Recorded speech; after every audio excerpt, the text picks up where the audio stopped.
Assalamu alaikum. I am Mariam and today I'm going to be talking about the chapter Coal and Petroleum. Before starting the chapter, we need to understand a term resource. Resource is anything that satisfies our need and is broadly classified into exhaustible and inexhaustible resources. Exhaustible resources are the resources which get exhausted, while inexhaustible resources are the resources which are unlimited. Fossil fuel and forest, etc. These are the examples of exhaustible resources.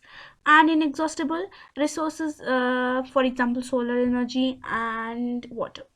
Fossil fuels, I use this term. Fossil fuels are actually natural fuels formed from the dead remains of organisms buried under the ground long ago. Coal and petroleum are also two fossil fuels. They were formed when the sediments of rocks, soil, etc. covered them, and then they gradually formed these fossil fuels. Coal.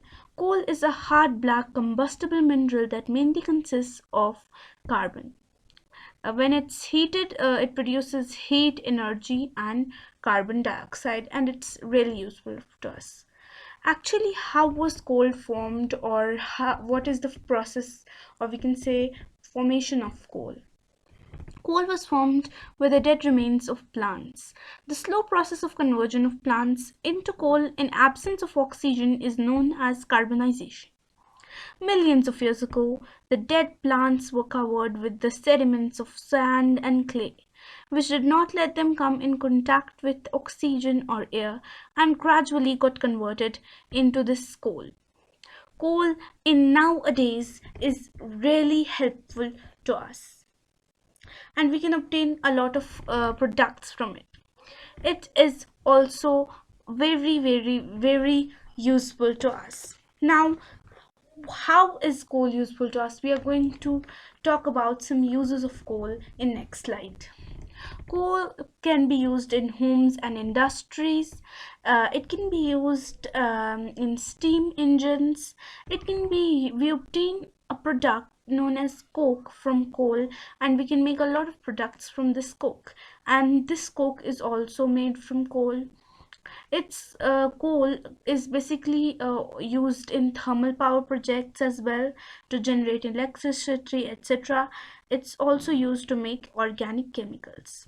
Now let's talk about destructive distillation. What does this term mean? It refers to heating coal but in absence of oxygen to obtain some of the useful products.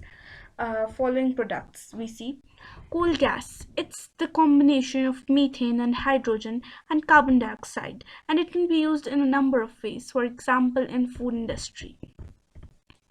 Coal tar is a black sticky substance with a very unpleasant smell, and it can be used in the making of perfumes, drugs, and it's also used in the process of magnetization.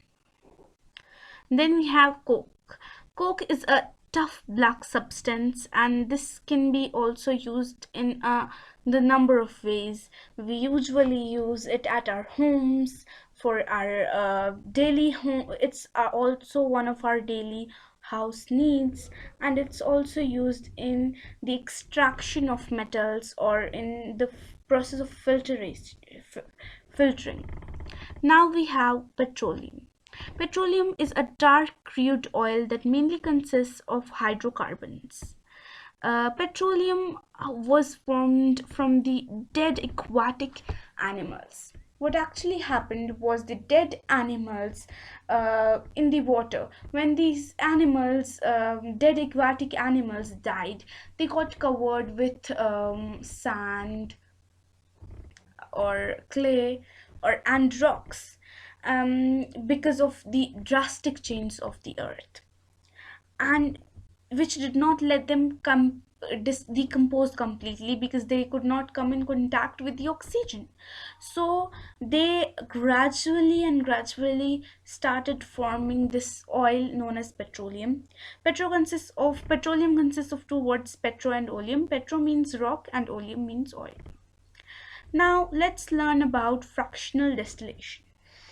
Just like we have destructive distillation, we also have fractional distillation. We obtain certain products from petroleum. So in this process we boil petroleum to obtain many products. As the products have different boiling points, they by themselves separate. For example, we have petroleum gas, which is used to produce electricity. It's used in vehicles, etc. We have petrol. We all know that it's used as a fuel for cars. Diesel is also used as a fuel for cars, but it's usually used for heavy vehicles, and it's also used in generators. Then we have kerosene. Kerosene is used in lighting, cooking, and also heating. It's also used as a fuel in jets. Lubricating oil is used to reduce friction, avoid and also avoids corrosion. Paraffin wax is used to make candles, polishes, cosmetics, etc. Bitumen is used for industrial purposes, for example, in the making of roads.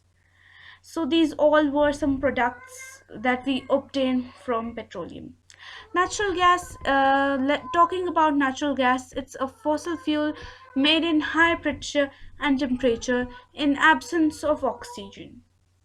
CNG is the compressed form of natural gas.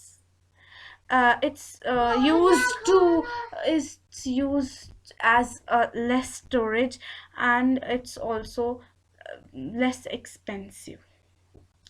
Now, this natural gas can be used for various purposes, like uh, and it has many advantages. For example, it's less polluting, it's a cleaner fuel, and it uses less storage, and is also less costly.